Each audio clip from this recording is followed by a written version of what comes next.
नमस्कार, मैं Dhananjay Kumar the public India में आपका स्वागत है। होली की फिर से शुभकामनाएं। हालांकि होली कल हो गई, आज से चैता शुरू हो जाता है। हमारे उत्तर प्रदेश बिहार में चैता गाते हैं। और हालांकि होली बसियौड़ा भी होली भी होती है, बासी होली भी मनाई जाती है और कई जगह बिहार वगैरह में होली आज भी है। तो इसलिए आप सबको शुभकामनाएं।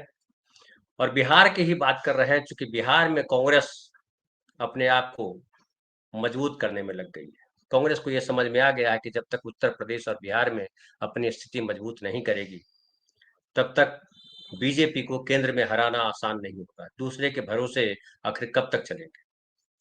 बिहार में अगर कांग्रेस की बात करें तो 1990 के बाद कांग्रेस अपने पैरों पर खड़ी नहीं हो पाई है। 1990 के पहले कांग्रेस पार्टी की वहां सरकार हुआ करती थी, लेकिन लालू प्रसाद जी उसके बाद मुख्यमंत्री बने और 90 के बाद जो है राजद के साथ कांग्रेस जाकर के एक तरह से समझिए मिल गई मतलब पीछे खड़ी हो गई। और 1990 में हालांकि 71 सीटें आई थी, तब जो है झारखंड भी बिहार के साथ हुआ करता था। लेकिन उसके बाद लगातार कांग्रेस पार्टी बुरी हालत में रही। देश ये स्टेट का बंटवारा भी हुआ। और अगर 2020 के विधानसभा चुनाव की बात करें तो कांग्रेस को मात्र 19 सीटें मिली थी। हालांकि बेहतर परफॉर्मेंस माना गया पिछले तमाम परफॉर्मेंस के बावजूद। उसके पहले जो थोड़ा सा बेहतर रहा था, जब 2015 में चुनाव हुआ था, उस समय राजद, कांग्रेस और जेडीयू तीनों ने मिलकर के चुनाव लड़ा था। उस समय बेहतर पोजीशन थी, लेकिन इतनी अच्छी पोजीशन नहीं थी जिसके लिए तारीफ की जाए। उस समय जो है देखिए, अशोक चौधरी तब हुआ करते थे पार्टी के प्रेसिडेंट। उसके बाद अशोक चौधरी जो है जनता दल यू में चले गए उसके बाद ही। और तब से पार्टी जो है लगातार खुद को खड़े करने के लिए संघर्ष कर रही है। और पार्टी पे लगातार ये आरोप लगता रहा है कि लालू प्रसाद जी की पार्टी जो है आरजेडी उसकी बी टीम के तौर पे काम करती रही।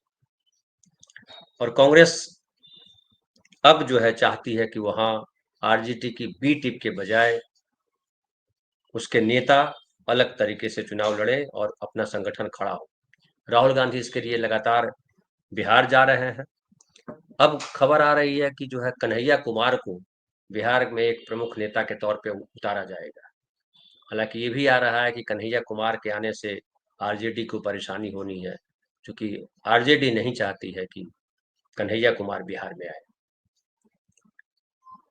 कुछ नेताओं का आरोप है कि आरजेडी नहीं चाहती है कि कांग्रेस मजबूत हो, कांग्रेस का अपना कोई अस्तित्व बने। लालू प्रसाद यादव जी चाहते हैं कि कांग्रेस जो है वैसी ही बनी रहे जैसी है। और बड़ा इस पर जो है अशोक चौधरी जो अभी जेडीयू में है, उन्होंने एक बार कहा भी था कि लालू यादव कांग्रेस को नेस्तनाबूद करना चाहते हैं। जो सीट जीवन में कभी नहीं जीते, वो सीट कांग्रेस को दे देते हैं। और कई नेता कांग्रेस के जो है इस बात को लेकर के खफा रहे, लेकिन आला कमान के साथ जो है लालू यादव का पुराना समझौता रहा। और जब सोनिया गांधी के साथ कोई नहीं खड़ा था विदेशी मूल के मुद्दे पर, उसी समय में लालू यादव साथ खड़े हुए थे और सोनिया गांधी ने हमेशा उस रिश्ते को निभाया।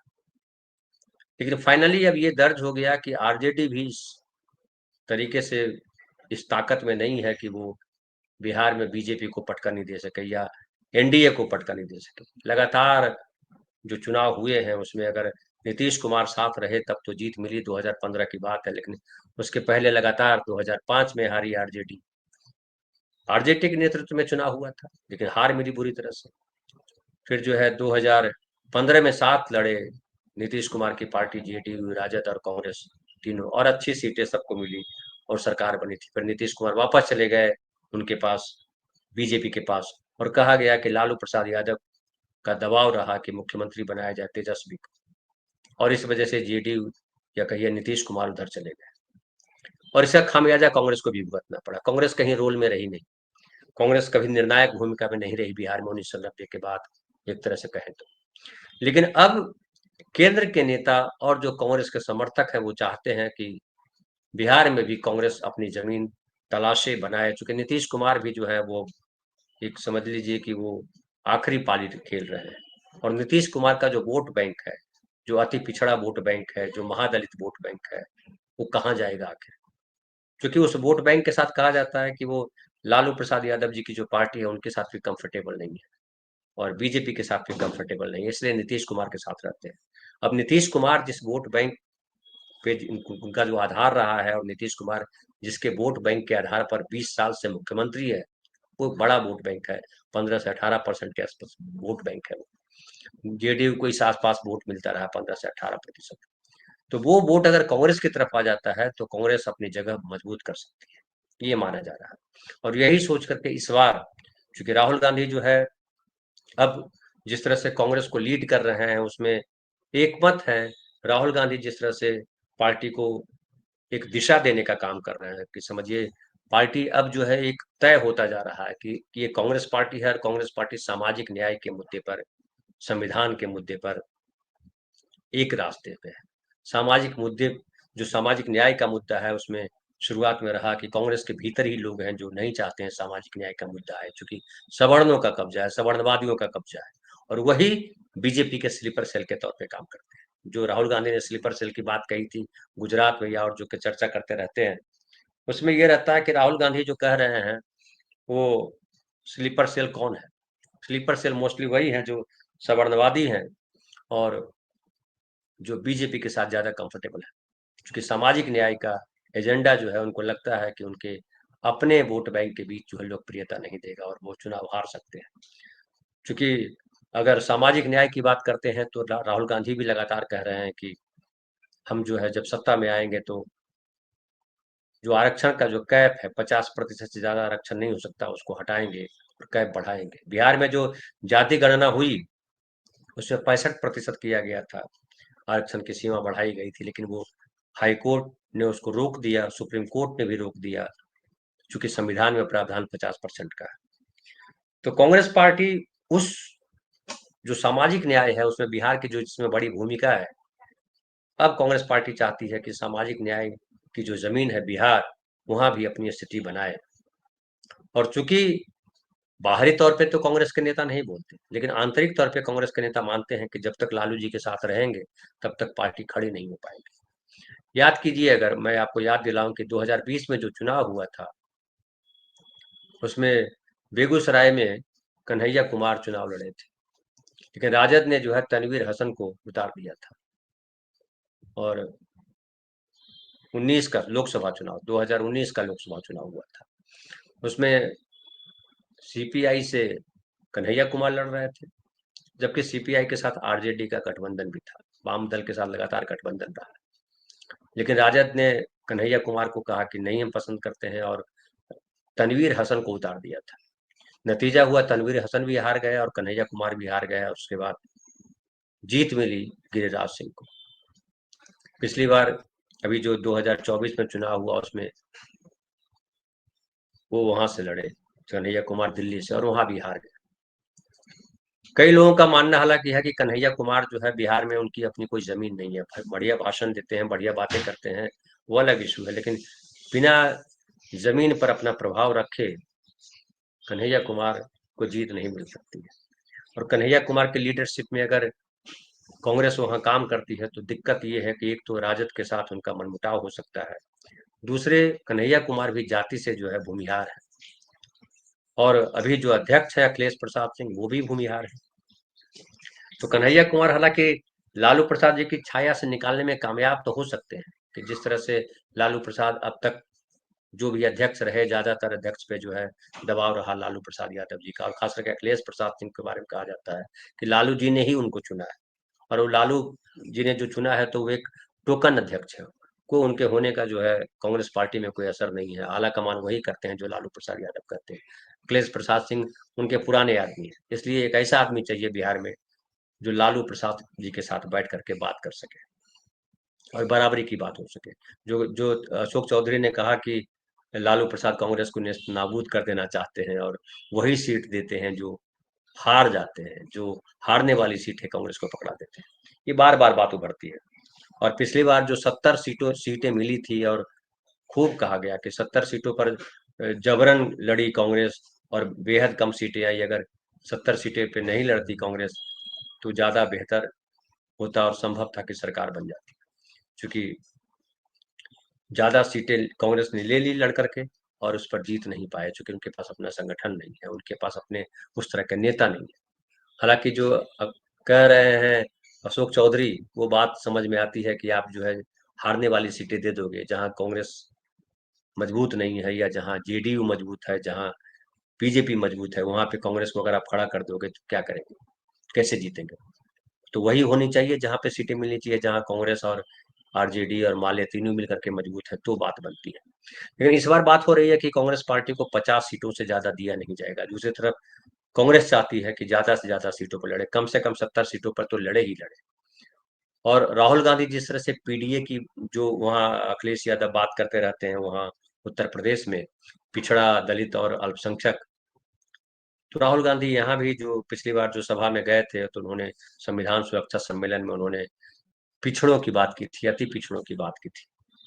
और जब अति पिछड़ों की बात करते हैं तो वहां जो है कांग्रेस की अपनी जगह दिखाई पड़ती है। और वैसे में ज्यादा से ज्यादा सीटें जो है अति पिछड़ों और महादलितों को देनी पड़ेगी। लेकिन अब एक कई लोग कह रहे हैं कि जब आप कन्हैया कुमार को उतारोगे तो फिर वो जो है जो पिछड़ा और अति पिछड़ा है और जो महादलित है, क्या वो कांग्रेस के साथ जुड़ना चाहेगा? क्योंकि अगर सत्ता में जो जो संगठन है उसमें अगर सवर्णों का ही बहुल रहेगा, सवर्ण ही निर्णय लेंगे, तो फिर तो वो सीटें वही दे, आप पिछड़ों को भले सीट दे दोगे लेकिन वो जीतने वाले लोग नहीं होंगे। वो जिसको कहते हैं कि स्लीपर सेल टाइप हो जाएंगे या फिर जो है चमचा टाइप हो जाएंगे, या जो टिकट बेचने का भी आरोप लगता रहता है पार्टी के ऊपर, तो वैसे लोगों को टिकट दे देंगे जो चाकरी करेंगे, एक तरह से कहिए सिफारिश हो जाएगी उसकी। तो इसलिए कह रहे हैं कि ऐसे व्यक्ति को वहां बनाया जाना चाहिए जो जमीन पे व्यक्ति हो। और अभी कांग्रेस को हम बहुत काम करने की जरूरत है। हालांकि लोग चाहते हैं कि कांग्रेस आए, क्योंकि सब मानते हैं कि कांग्रेस जब तक नहीं आएगी तब तक बीजेपी को हटाना मुश्किल है। हालांकि मुस्लिम समाज में अभी भी कांग्रेस के प्रति वो राष्ट्रीय स्तर पर भाव तो बना है, लेकिन बिहार स्तर पर अगर बात करें तो आरजेडी के साथ मुस्लिम दिखाई पड़ते हैं, क्योंकि वहां जो लड़ाई होती है बिहार में, उसमें यही कहा जाता है कि मुस्लिम उसी को वोट देते हैं जो बीजेपी को हराने वाली पोजीशन में होता है। तो बीजेपी को हराने वाली पोजीशन में जहां कांग्रेस के प्रतिनिधि होंगे, जहां कांग्रेस के उम्मीदवार होंगे, वहां उनको वोट मिलेगा। लेकिन कैंडिडेट भी तो होने चाहिए अच्छे, और कैंडिडेट को खाली मुस्लिम वोट से आप नहीं जिता सकते। जहां यादव मुस्लिम गठजोड़ होता है वहां फिर भी एक वोट बैंक है आरजेडी के पास, अगर कांग्रेस के पास, लेकिन वो आरजेडी का वोट कहाँ से ट्रांसफर हो जाएगा? क्योंकि कांग्रेस पार्टी जब वहां विस्तार पाएगी तो सबको लगता है कि जो यादव का जो वोट बैंक है, जो यादव की पार्टी मानी जाती है, यादवों की राजद, उसका वोट बैंक जो है वो अगर कांग्रेस मजबूत होगी तो आरजेडी कमजोर हो जाएगी, ये लोगों को लगता है। तो आंतरिक तौर पे अगर जमीन पे जाइएगा तो जातिगत समीकरण वहां बहुत गहरा है, और इससे ये माना जाता है कि बीजेपी के साथ सवर्ण है, ब्राह्मण है, राजपूत है, भूमिहार है, कायस्थ है, बनिया है, ये सब बीजेपी के वोट बैंक माने जाते हैं।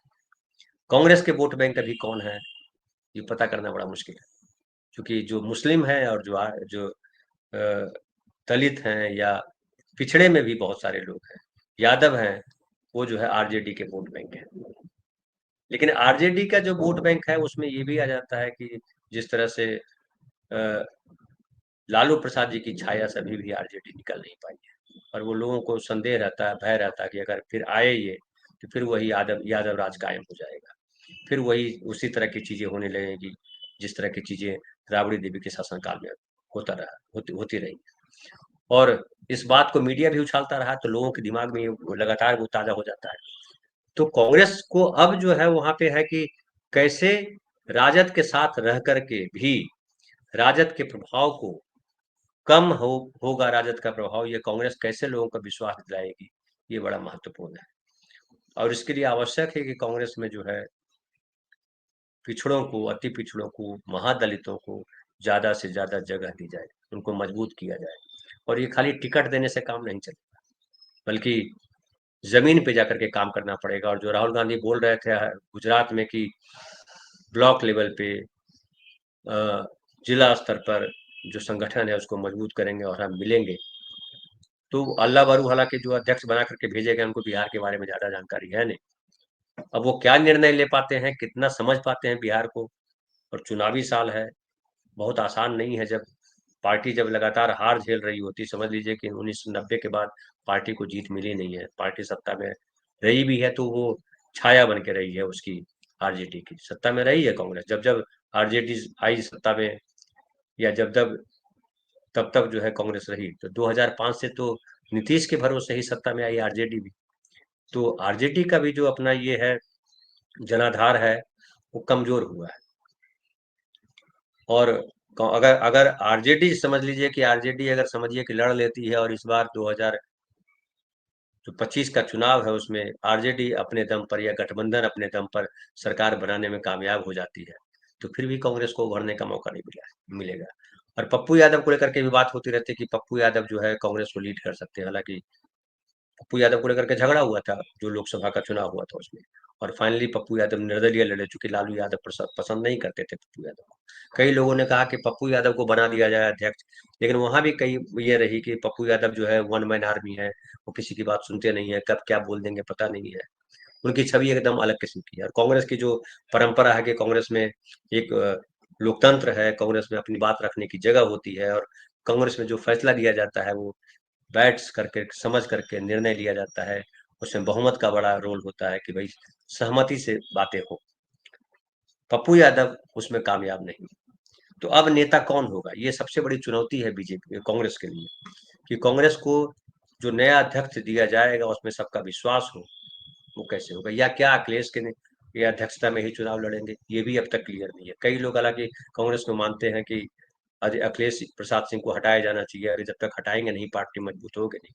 ये भी लोग कह रहे हैं कि अखिलेश यादव जो अखिलेश प्रसाद सिंह जो है वो अल्लाह बरू को घेरा हुआ उन्होंने, और उन्होंने जिस तरह से माहौल बनाया है उसमें ऐसा क्रिएट कर दिया कि अगर हम नहीं रहेंगे अध्यक्ष तो और मुश्किल हो जाएगी। और इसको लेकर के आरजेडी भी परेशान है।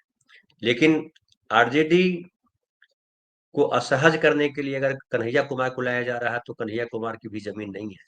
तो अभी कांग्रेस के पास जो है बड़ी असमंजस वाली स्थिति है।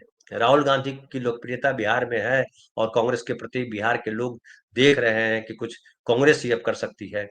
वो आरजेडी से या दूसरी पार्टियों से अगर लड़ना है कांग्रेस बीजेपी से, तो जरूरी है कि कांग्रेस मजबूत हो। लेकिन कांग्रेस मजबूत कैसे होगी, क्या सिर्फ राहुल गांधी से मजबूत होगी, या जमीन पर जो नेता है बिहार के नेता है उनको खड़ा करना पड़ेगा। अली अनवर जी को भी लाया गया, पसमानदा मुस्लिमों में बड़ा उनका प्रभाव है, लेकिन उनको अब तक कोई काम नहीं दिया गया। तो वो भी एक चिंता है कि आप नेताओं को डंप अगर कर देंगे तो भी दिक्कत है। कैसे आप जो मुस्लिम, पिछड़ा, अति पिछड़ा, महादलित, इनका कैसे गठजोड़ बनाते हैं, ये बड़ा इम्पोर्टेंट। और जो अगड़ों के साथ है, जो जो सवर्णों के साथ है, वो कहा जाता है कि वो सत्ता के साथ खड़े होते हैं। जब तक बीजेपी सत्ता में है तब तक वो उसी के साथ रहेंगे। जब बीजेपी सत्ता से बाहर आएगी तो संभव है कांग्रेस कल सत्ता में आएगी तो सवर्ण कांग्रेस के साथ आके खड़े हो जाएंगे। लेकिन फिलहाल अगर कांग्रेस को अपने दम पर मजबूत होना है तो उसके लिए आवश्यक है कि पिछड़ा, अति पिछड़ा और महादलित को ज्यादा से ज्यादा जगह दे।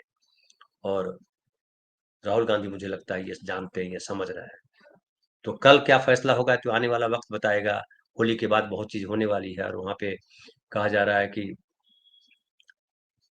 24 दिन की यात्रा जो है वो नौकरी दो पलायन रोको, एक बिहार स्तर पे ये यात्रा निकाली जा रही है, और उसमें बताया जा रहा है कि कन्हैया एक अहम किरदार हो सकते हैं और राहुल गांधी भी इस यात्रा में शामिल होंगे। तो अगर ये यात्रा निकलती है तो उसका क्या प्रभाव पड़ता है, लेकिन यात्राओं का प्रभाव हमेशा अच्छा होता है। राहुल गांधी ने जो यात्रा की उसका प्रभाव अच्छा हुआ कि राहुल गांधी की भी स्थिति मजबूत हुई और कांग्रेस से में भी संभावना जगी कि कांग्रेस कुछ कर सकती है। तो ये एक बहुत महत्वपूर्ण है, लेकिन कांग्रेस के सामने अभी भी जमीन पर बहुत काम करने की जरूरत है। राहुल गांधी को ध्यान रखना पड़ेगा कि कौन उनका जो है स्लीपर सेल है और कौन उनका जो है रेस का घोड़ा है। और वो चुनने में अगर गलती करेंगे तो ये चुनाव भी जो है कांग्रेस के लिए फायदेमंद साबित नहीं होगा।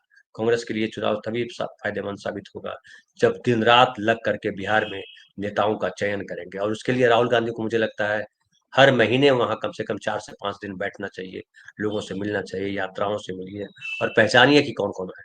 उससे ये भी होगा कि दूसरी पार्टियों में भी जो अच्छे लोग हैं वो भी जोड़े जा सकते हैं, वो भी आ सकते हैं। ये सारी चीजें हैं, लेकिन ये कांग्रेस को करना है, राहुल गांधी को करना है। फिलहाल इतना ही, कल फिर बात करेंगे किसी नए विषय पर। बहुत बहुत धन्यवाद।